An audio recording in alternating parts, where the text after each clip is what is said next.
രാജ്യത്തെ നീതിന്യായ രംഗം അതിവേഗം കാവ്യവൽക്കരിക്കപ്പെട്ടുകൊണ്ടിരിക്കുകയാണ്. ഇതിൻ്റെ പ്രതിഫലനമാണ് അലഹാബാദ് ഹൈക്കോടതിയിലെ ജസ്റ്റിസ് ശേഖർ കുമാർ യാദവ്. ഇന്ത്യ ഹിന്ദുക്കളുടെ മാത്രം താല്പര്യം അനുസരിച്ച് പ്രവർത്തിക്കുന്ന ഒരു രാജ്യമാണത്രേ. ഇദ്ദേഹത്തെ ശാസിച്ചാൽ പോരാ, ഇംപീച്ച് ചെയ്ത് ജുഡീഷ്യറിയിൽ നിന്ന് പുറത്താക്കണം.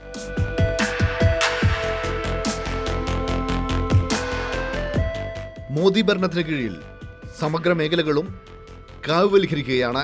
നീതിപീഠവും അതിവേഗം ഈ കാവ്യവൽക്കരണത്തിൻ്റെ ഭാഗമാകുന്നു. ഇന്ത്യ ഒരു മതേതര രാജ്യമാണ്, എല്ലാ മനുഷ്യരും തുല്യർ. എന്നാൽ അത്തരമൊരു രാജ്യത്തെക്കുറിച്ച് ഒരു ന്യായാധിപൻ പറയുന്നത് കേൾക്കുക. ഈ രാജ്യത്ത് ഹിന്ദുക്കളുടെ താല്പര്യപ്രകാരം മാത്രമേ കാര്യങ്ങൾ നടക്കൂ. ഏകീകൃത സിവിൽ നിയമം നടപ്പിലാക്കും. ഹിന്ദുമതത്തിലെ തൊട്ടുകൂടായ്മ, സതി തുടങ്ങിയ അനാചാരങ്ങൾ നിർത്തലാക്കി. എന്നാൽ മുസ്ലിങ്ങൾക്കിപ്പോഴും ഒന്നിലധികം ഭാര്യമാരാകാം. സ്വതവേ അവരുടെ ഉള്ളിലുള്ള വിഷലിപ്തമായിട്ടുള്ള മനസ്സ് അവർക്ക് പിടിച്ചു വയ്ക്കാൻ കഴിയുന്നില്ല. അവർക്ക് ഒന്നും റിട്ടയർ ചെയ്ത് കഴിഞ്ഞ് കിട്ടണ്ടെങ്കിൽ പോലും ഈ വിഷലിപ്തമായ മനസ്സ് അത് ഇവർ പറയുന്ന കാര്യം ശരിയാണെന്ന് വിശ്വസിച്ചുകൊണ്ട് അത് പ്രവർത്തിക്കുന്ന ആളുകളാണ്. ഈ രണ്ടാമത്തെ കൂട്ടർ ആദ്യത്തെ കൂട്ടരേക്കാളും അപകടകാരികളാണ്. കാരണം അവർ അവരുടെ സങ്കുചിത താല്പര്യങ്ങൾ അവരുടെ അധികാരം ഉപയോഗിച്ച് നടപ്പാക്കുകയാണ് ചെയ്യുന്നത്. അപ്പോൾ കേവലമായ ഒരു പ്രസ്താവനയുടെ പേരിലല്ല ഇവർ വിചാരണ ചെയ്യപ്പെടേണ്ടത്, മറിച്ച് അവർ ഈ വിഷലിപ്തമായ മനസ്സുമായി ഈ അധികാരത്തിൽ തുടരുന്നു എന്നുള്ളതും ഇത്രയും കാലം അവർ ഈ വിഷലിപ്തമായ മനസ്സ് ഏതൊക്കെ കേസുകളിൽ അനീതിപരമായി ഉപയോഗിച്ചിട്ടുണ്ട് എന്നുള്ളതുമാണ് വാസ്തവത്തിൽ ചോദ്യം ചെയ്യപ്പെടേണ്ടത്. അതാണ് വിചാരണ ചെയ്യപ്പെടേണ്ടത്.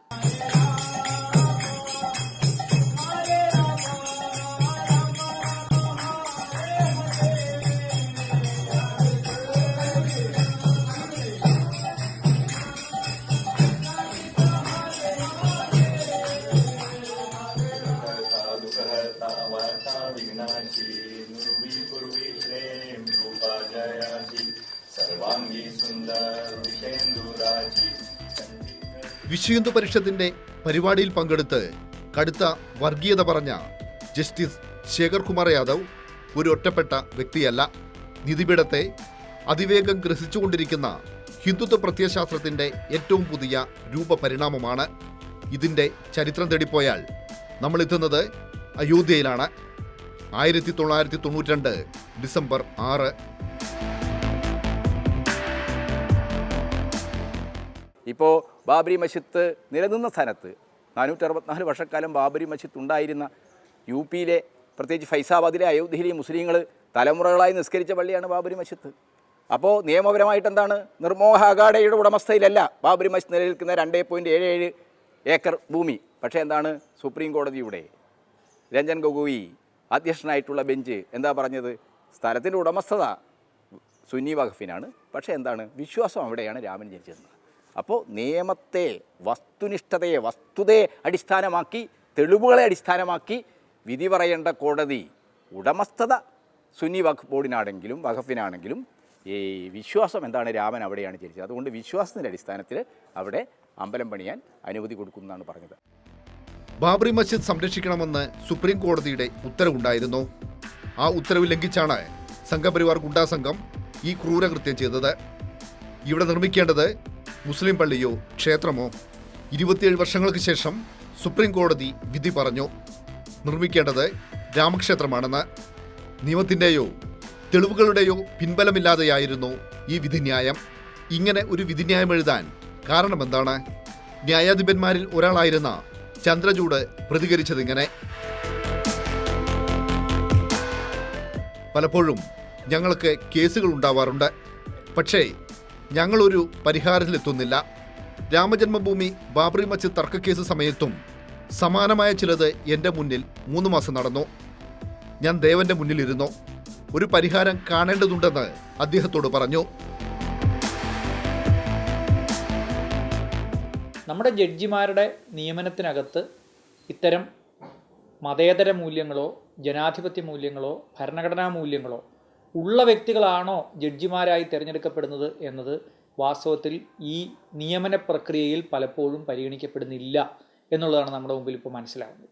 അതുകൊണ്ട് ജഡ്ജിമാർ സംഘപരിവാർ അനുകൂലമായിട്ടാണെങ്കിലും ഏതെങ്കിലും ന്യൂനപക്ഷ വർഗീയതയ്ക്ക് വേണ്ടിയിട്ടാണെങ്കിലും ഏത് തരത്തിലുള്ള മതേതരത്വ വിരുദ്ധ പരാമർശങ്ങൾ നടത്തുകയാണെങ്കിലും അവർ ആ സ്ഥാനത്തിരിക്കാൻ യോഗ്യരല്ലെന്നും അവർ ഇരിക്കുന്ന ഉയർന്ന നീതിപീഠങ്ങളോട് തന്നെ ഒരു ജനങ്ങൾക്കിടയിൽ അവമതിപ്പ് സൃഷ്ടിക്കാൻ സാധ്യതയുള്ള ഒരു പരാമർശമാണ് ഇത്തരം പരാമർശം. അതുകൊണ്ട് അവരവിടെ തുടരുന്നത് വാസ്തവത്തിൽ നീതിപീഠത്തിൻ്റെ വിശ്വാസ്യത കെടുത്തുകയാണ് ചെയ്യുക, അതിൻ്റെ പ്രഭ കെടുത്തുകയാണ് ചെയ്യുക.